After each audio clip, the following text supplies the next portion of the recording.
India and Australia on Thursday elevated their ties to a comprehensive strategic partnership, signed over 7 key agreements, including a landmark pact for reciprocal access to military bases and another on rare earth minerals during an online summit between Prime Minister Narendra Modi and his Australian counterpart, Scott Morrison. Against the backdrop of their frosty relations with China, the two countries also unveiled a shared vision for maritime cooperation in the Indo-Pacific, a region which has been witnessing growing Chinese military assertiveness, triggering concerns among major players. There has been strain in ties between Australia and China as well after Canberra pitched for an international probe into the origin of the coronavirus. On this edition of The Big Picture, we will analyze the first ever India-Australia virtual bilateral summit. Joining me on the program today are Navdeep Singh Suri, former ambassador, Patrick Gerard Buchan, Director, Center for Strategic and International Studies, and Vice Admiral Shekhar Sinha, retired defense expert. Thank you to all my guests for joining me on this edition of The Big Picture. Ambassador, I'd like to begin the program with you. Let's first try and analyze and understand the key takeaways from the first ever virtual bilateral summit between India and Australia. Well, I think one important takeaway is the fact that it happened, the fact that we didn't allow the coronavirus or the bushfires in Australia or other reasons to postpone, which is what would have happened in previous years. So I think it really shows a commitment by both countries at the highest levels to have that relationship on track. Beyond that, when you look at the slew of announcements that came out, I look at it from two different sort of dimensions. There's the bilateral dimension, and then there's the regional dimension, which you could call the Indo-Pacific or the Quad or the various unilateral arrangements that have been discussed. And between those regional and the bilateral, you see tiny bridges connecting them. And most of those bridges, if you look closely, have China written on them. So I think, when you look at some of the things that are ostensibly bilateral, whether it is critical and strategic minerals, whether it is the super funds, whether it is the cooperation that we've spoken about in maritime domain awareness, etc.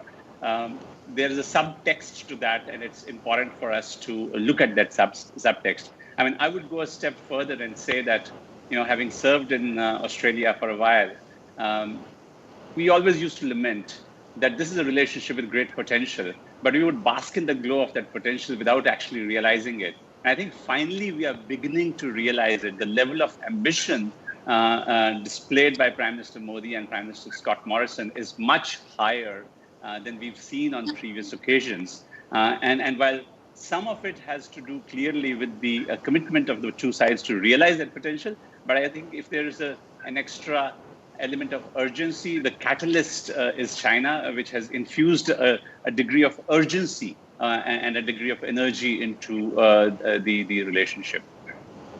Absolutely. Admiral, let me bring you into the picture now. There have been some significant defense developments as well, especially in the maritime domain. If you could take us through that. Frank, you laid down a very good canvas, and the ambassador has mentioned very important issue.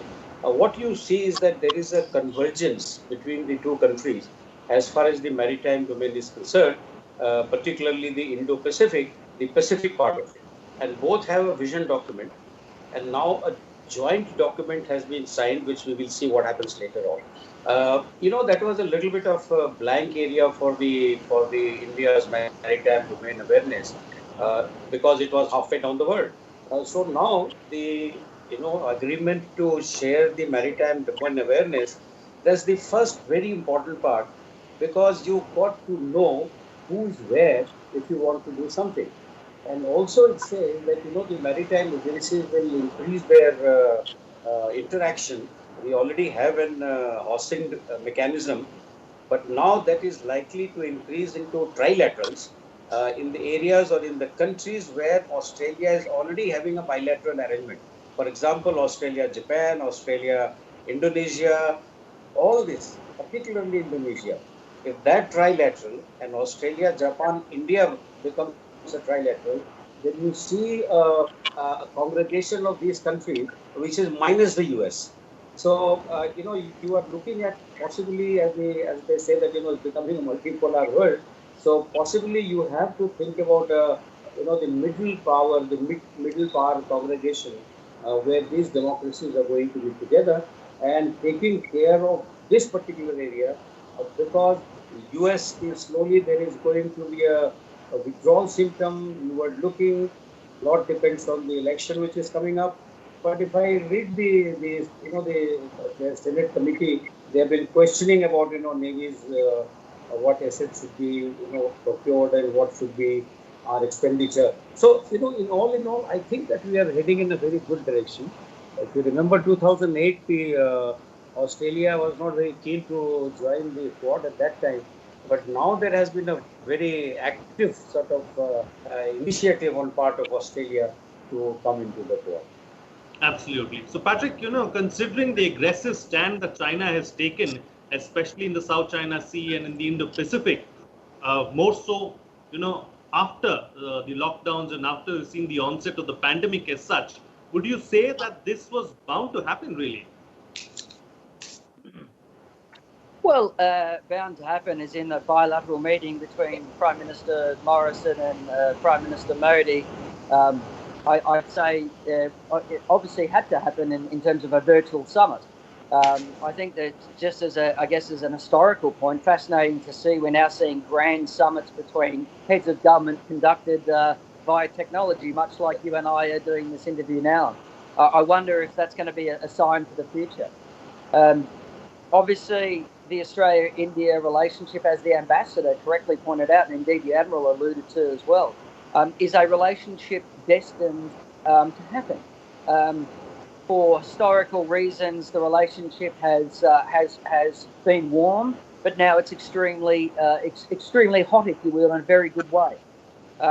We're seeing, as the ambassador alluded to, a slew of bilateral agreements reached.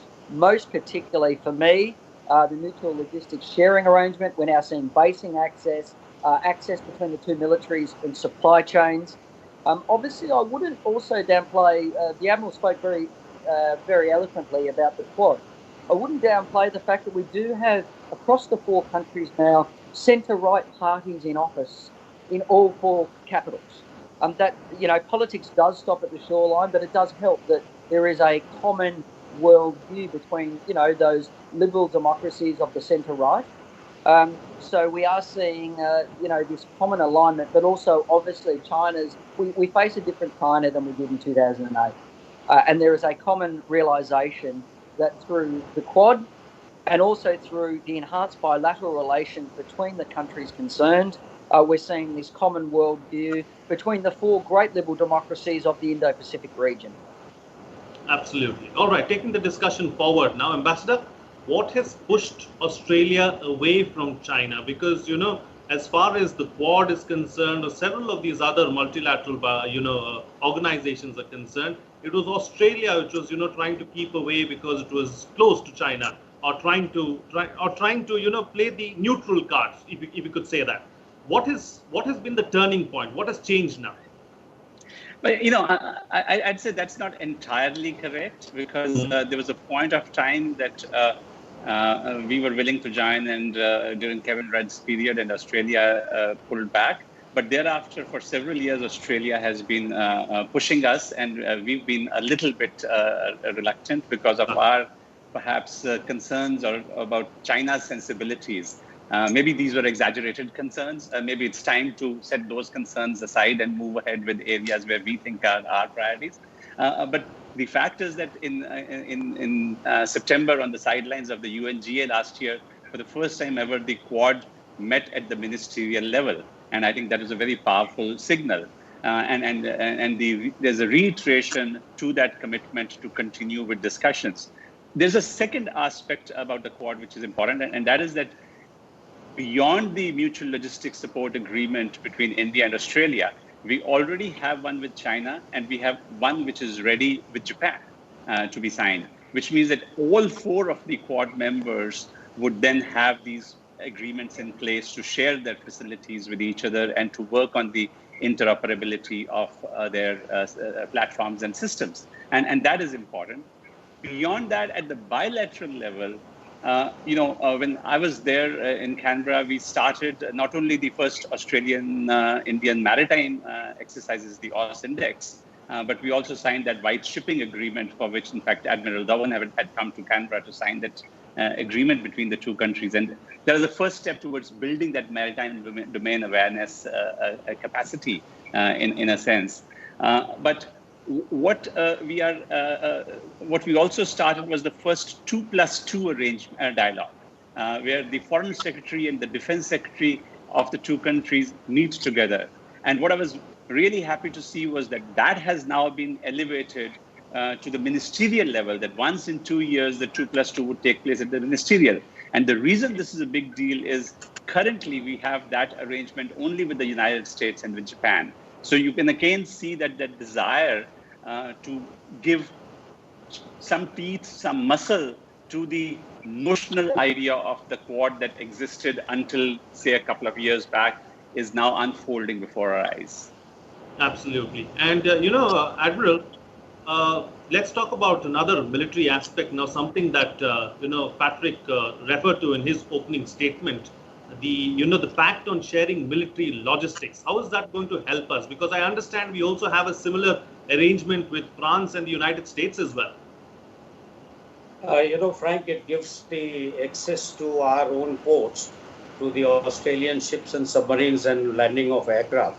And similarly, the Indian Navy ships, submarines and aircraft at the end of a mission in the Pacific, where I'm sure that they will work out some joint surveillance processes, because the MDA has to build up the maritime domain awareness.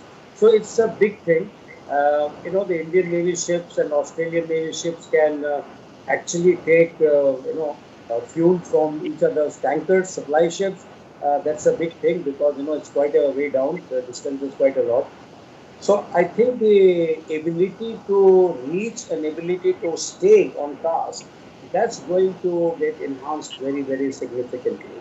Also, it also improves your chances of looking at each other's procedure and equipment and how to increase the interoperability, because both of us, just like the ambassador said, we have to have similar kind of compatible equipment so that the MDA can be effectively utilized, and the naval ships, if required to go to that area to ensure, free and open sea, following the uncrossed rules.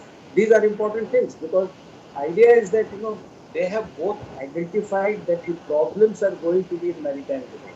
And if you recall, some while back, our Defense Secretary made a statement that Indian Ocean where the action will be, and therefore India has to look at Indian Ocean. So there is a great convergence, and it has absolutely opens the limitless possibilities of cooperation and interoperability, which is a big thing. You can increase the length of your duration of the patrols. You can stay on task for longer. You can exchange. You can have a brief and debrief in Australian ports, or Australian ships can have that in Indian ports. So I think it's a great. That is why we don't have it with many countries. We have at the moment only with Japan is yet to be signed, except for US and France. And now we got this, this arrangement of both ways in the French islands, which are in the Pacific Ocean and the Indian Ocean, Southern Indian Ocean. Absolutely. All right. So, Patrick, does this mean we are going to see more such cooperation going forward from like-minded nations? Well, I think certainly, as we've seen, history takes on a life of its own. There's only so much that politicians and diplomats can do, but events roll forward. So I think there's an inevitability to this. As I said, in 2008, we saw the Quad, a kind of mythical notion. I don't think that's the case at all. The ambassador and the admiral both alluded to the fact that it is becoming a reality now, and it's also operationalising itself now. We know that there is some serious talk about Australia joining the Malabar naval exercise. As the admiral would well know, Australia does not participate in the Malabar exercise, which is initially between the United States and India, and then Japan joined, I believe, in 2015. There is certainly a lot of talk around that Australia will eventually participate in the Malabar naval exercise. The Great Ford democracies of the region, Japan, the United States, India, and Australia, are increasingly not only working in a minilateral way, but in a bilateral way. I think you're going to see this Quad Plus notion developing. That is, countries like South Korea, Indonesia, ultimately joining in a more multilateral, comprehensive way in which the democracies of the region, both the long-established ones and the emerging democracies, continue to work together. And as we know, this is about demonstrating to countries like China that seek to do away with the established norms and the established rules that have served all of us so well. And as I've emphasised before on your program, Frank, China has been one of the largest beneficiaries of the liberal world order, for which China's been able to lift itself out of poverty and lift all boats have risen. So for China to continue the path that it's on is ultimately self-defeating for China's own interests. Absolutely. All right. Since we are here and since we are talking about China, Ambassador, how is Beijing going to be looking at all these developments? I hope with a degree of introspection, a degree of self-reflection on where have they gone wrong in getting so many countries upset against their actions. Because I think it's really important to understand that, in your previous question, you'd asked what happened with Australia. I think the level to which the Chinese were trying to intrude into Australian systems, into Australian institutions, using sections of the Australian Chinese community, using Chinese students in Australian university campuses to rally support for South China Sea or against the protests in Hong Kong or other things. It's almost like the Communist Party feels a sense of ownership over each and every overseas Chinese, and that Chinese is to be seen as an asset. So there are things that they have done that got the Australian government deeply concerned. And over the last 4 or 5 years, we saw one after another the Australians enact legislation in terms of the Foreign Investment Review Board, in terms of transparency in the political contributions, because you saw efforts to bribe some politicians being exposed, and so on. And I think all of that was a warning signal that open democratic societies, open economic systems are now up against a player that plays by a very different set of rules. And so unless you put in the defensive measures, you're going to be in trouble. And I think this is something that several other countries must internalize. But I just want to move away from the regional and the China dimension to the neglected fact that there's also a very strong bilateral agenda in this summit. It is not as seductive as the defense and security side, but there is real stuff happening on energy sector cooperation, on battery storage technologies, for example, on hydro pumping storage technologies which are emerging in Australia, in agriculture in terms of post-harvest storage techniques and logistics and warehouses, in terms of water conservation and the water management, in which the Australians are particularly good because it's a very arid continent. And finally, a lot of attention is being paid by both countries to the fact that we now have the largest growing major diaspora in Australia, 700,000 and counting. But how different, because they come from a democracy, they come with their own opinions, they come with their own perspectives and behaves in a very different way. So there's a lot of other stuff that is going on. One area, just a final point from my side, I feel that in the last 5 or 7 years, the Australian government has consistently advocated a closer economic relationship with India, well before the whole recent conversations about diversification of supply chains, etc. But the Australian private sector, I think, was so seduced by the China opportunity that it lagged behind as far as building the ties with India was concerned. I hope that is going to change now. I certainly hope that we will see the Australian super funds, the big giant pension funds that you have, take advantage of the Indian business opportunity and perhaps see more investment. Because really, if there is one aspect of the relationship that is lagging behind, that is this economic dimension. Right. Absolutely. Absolutely. All right. Admiral, coming back to the more interesting aspects, as the ambassador was calling them, I'm going to go back to a point that Patrick was making about Quad and the Malabar exercises. What does this mean for Quad and exercises like the Malabar series, of course, that India conducts with Japan and the US? Frank, I think Patrick is just absolutely on the dot. If you see the joint statement, it says that they have committed to strengthening the Quad system, and I wouldn't be surprised if Australia is taken in for Malabar exercise sooner than later, because this agreement actually paves the way, and that's why I said the possibilities are umpteen possibilities. But there are two things which is important that Prime Minister Narendra Modi, he had mentioned in in his talk in Shangri-La last year, rather 2017, 17, yeah. 2000 yeah 17. So he had said that centrality of ASEAN. So now you will see that very officially, very legally, Australia, Indonesia, and India, they are actually forming the three bases of the tripod, and Japan on top in the Indo-Pacific region. So there is ASEAN centrality is being maintained, which is right thing to do. The other issue which is we tend to miss out is the marine environment. The plastics, resource preservation, going into details of doing the seabed mining and resource exploration together, because the marine environment has been very badly damaged by China in the process of digging out the mud and making those artificial islands. Well, I don't call it an island because it is not an island.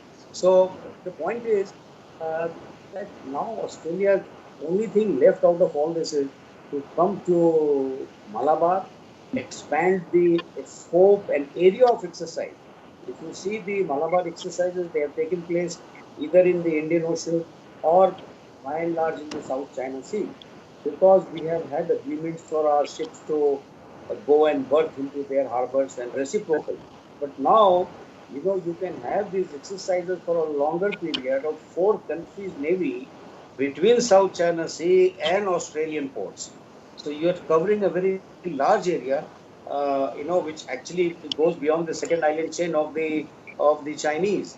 So I think that all in all, a time will come when this will possibly become one of the base for the architecture of security in the coming days that we are talking about, a new security architecture. So US will back, but these 3, 4, 5 countries with the ASEAN in the center is going to become very important if we have to, implement the UNCLOS. A time will come. If somebody is not following UNCLOS, what do you do? So that agreement will come slowly. Process is on, but I think that this is a very good, what is called the dance or concert of the democracy, like the Japanese ambassador was saying some time back when he was in India, and he mentioned about Australia as well. So I think it's all in all, this should have happened earlier, but these countries are seizing the opportunity of the middle power congregation. That is very important. Absolutely, absolutely. So all right. So Patrick, so are nations around the world looking to India, especially in the region? And I want to give you one such example, that of President Trump inviting Prime Minister Modi for the G7 summit. So clearly looks like the democracies around the world are looking to India to play a leading role, at least in the region. Oh, there's no doubt about that, Frank. As India and the Indian national security establishment gradually increases away from its non-aligned mentality, which is completely understandable post-independence that India took that position. But again, I spoke of events take on a life of their own, and history has placed India now as a great power in the region, and by within the next 10 to 15 years, there's no question India will become the third largest economy in the world. So with the classic path to great power status is economy times demography equals political power on the great stage. So the world is moving towards, the events that accepting India as a major, not only regional power, but global power. So the fact that, Prime Minister Modi will be at the G7 here in the United States in September. Hopefully we get beyond the point of travel bans and so forth, and the leaders can meet, I believe, in Camp David, just outside of Washington, D.C. So increasingly you are going to see India playing a larger role on the world stage. Hopefully, in time, we see India joining the permanent members of the Security Council. I think, when foreign policy realities and global architectures and global systems do not reflect reality, that's when the system can go wrong.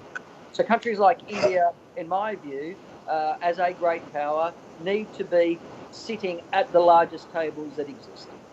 Absolutely. All right. I've got very limited time on the program, so I'm going to get a quick closing comment from you, Ambassador, on how do India and Australia build on, go from here, from this summit, build on the summit.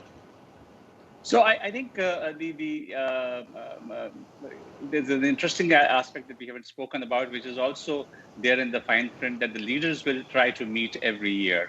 There's almost an annual summit process that has been discussed. That is crucial. When you look at the rest of the architecture, there is the foreign ministers' meetings, there are the joint commissions. So I think that institutional architecture is now in place. I would reiterate that we've done a lot of things right in the last 1 year on the defense and security side to get closer. Please don't neglect the economic dimension, because at the end of the day, that's how you build real lasting stakes in each other's well-being. And so I would say that we would like to see a lot more Australian investments coming into India, a lot more technology collaborations happening, and certainly to see some of the pension funds establish operations, particularly given that they were so heavily invested in China, and would probably over a period of time look for alternate options.